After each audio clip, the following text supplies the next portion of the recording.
Hey mga brods, may balita nga po tayo no. Dito po kay Big Game James Yap dahil nga ito yung interview ni Mr. Paul Artadi, ang isang former PBA player rin natin, and credits din sa kanya mga brods kay Mr. Paul Artadi dahil sa kanya mga videos and clips.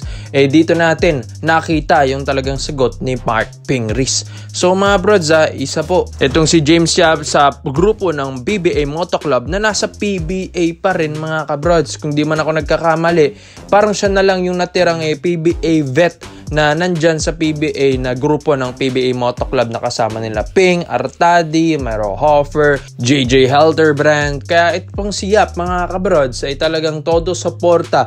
Ito pong sina Ping and Mr. Paul Artadi dito po sa kanyang mga laban or games dito sa Blackwater Bossing, na alam naman natin na syempre na-wave nga siya ng Rain Ocean and Elasto Painters. Pero ito pong si Yap ay nasa Blackwater Bossing na at kinuha na mga kabrods, imbis na magretiro or mag-ibang liga na lang siya sana. So syempre blessing din ito kay Yap dahil sa edad niyang 42 years old na nasa PBA mga brods ay naandito pa rin siya. So matatawag mo talaga itong one of the legend na rin ito ng PBA and one of the greatest na rin nung panahon niya. At ito na nga mga brods, diretso na tayo sa sinabi ni Ping, and credits po dito kay Mr. Paul Artadi sa kanyang interview kay Ping, and ito nga sinabi ni Mark Pingris.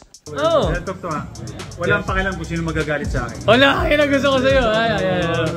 Dapat yung mga ganitong tao, ayun nga, alam ko na. sa Pure Foods to nagre-retire, hindi sa ibang teams. I'm sorry. Bakit nga hindi siya napunta pa ng Pure Foods? Ewan ko.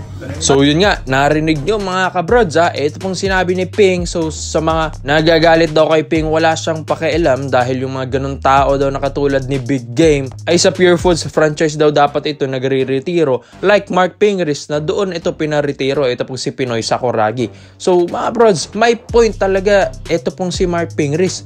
Biruin nyo, na-draft ito ng Pure Foods franchise or Pure Foods Tender Juicy Hot Dogs noong 2004, and tumagal itong si Yap sa Star Hot Shots or dito sa Pure Foods franchise ng 10 years dito po sa kanyang kupunan mga brods. From 2004 to 2016, ang dami nang naiambag ni James Yap dyan. Biruin nyo, binigyan ba naman niya ng 7-time PBA champion ang kanyang kupunan mga kabrods? Hindi pa yan, dahil may mga individual award pang nakuha ito pong si James Yap. Ito pong yung mga awards niya. So 4-time finals MVP nga sa 7 kampyonato doon ni James Yap. 4 doon talagang tumatak sa kanya dahil siya ang nag-finals MVP. Tapos PBA Most Valuable Player pa ito, naging MVP pa ito nung wala pa ito pong sina John Mar Fajardo noong 2006 and 2010, kung saan sa Pure Foods franchise niya yan ginagawa. So mga brods, kung tutuusin nga, itong mga ganitong tao dapat hindi ito tinitrade, pero na-trade ito kay Paul Lee mga brods noong 2016 na rin.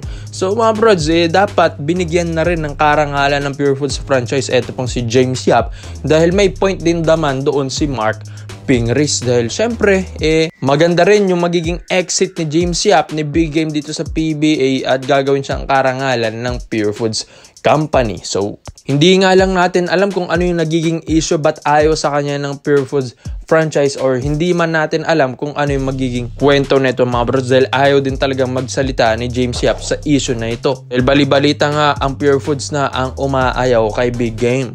Pero buti na lang nandito ang kanyang mga matatalik na kaibigan like Mark Pingris and Mr. Paul Artadi, dahil sinusuportahan pa rin ito pong si Big Game.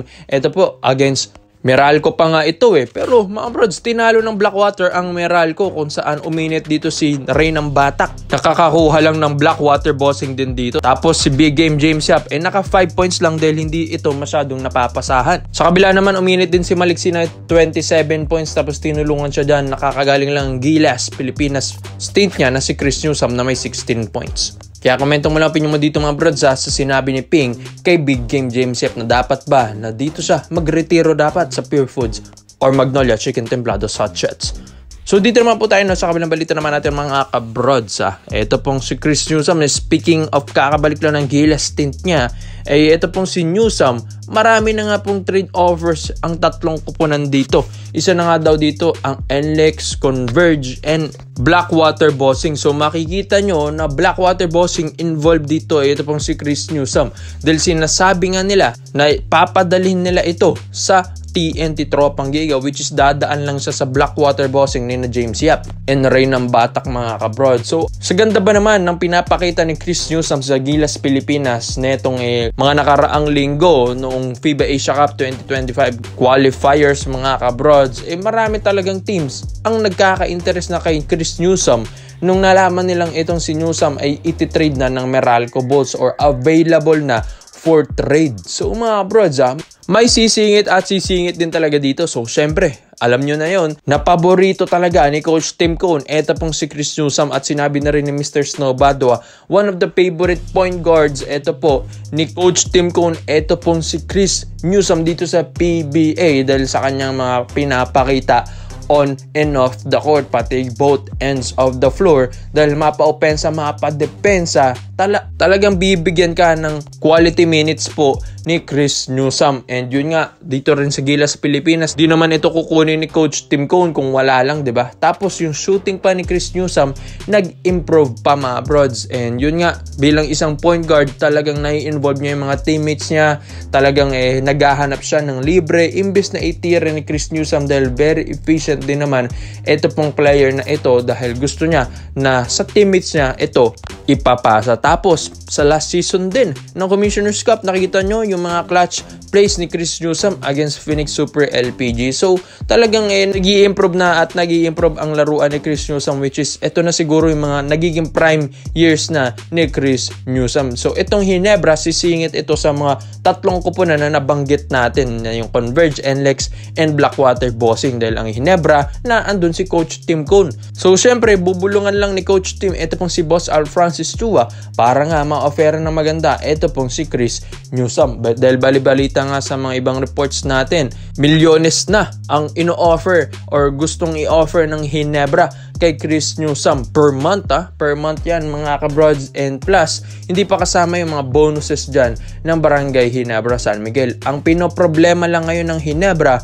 dahil sa taas nga ng value ni Chris Newsome sa Meralco Bolts na hindi naman natin masasabing farm team ang Meralco dahil MVP group ito, dito hirap ang Ginebra dahil sino ang kanilang bibitawan at i-offer na magandang player rin dapat na kasing value rin ni Chris Newsome sana. So mga kabros, kaya dito na i-komento nyo ang inyong opinion kung sino ba ang dapat i-offer ng Ginebra or same value ni Chris Newsome para nga ma-trade ito sa Barangay Ginebra San Miguel. Dahil gusto ito ni Coach Tim Cone, may offer ng Ginebra, sino lang talaga yung player na dapat nilang bitawan para nga mapapayag ang Meralco Bolts dito dahil malaki ang maitutulong talaga ni Newsome dito sa Barangay Ginebra San Miguel if ever man. Pero para sa akin, mga brods, para sa akin lang, siguro nga medyo kasing value rin niya ito pong si Stanley Pringle sa Barangay Ginebra San Miguel, and siguro dadagdagan nila ng mga picks para nga mapapayag ang Meralco Bolts. Kaya komento mo lang ang opinion mo dito, mga brods, at isayin natin yan. So salamat po sa panonood, mga brods. This is Overrated Highlights lang. I'm out.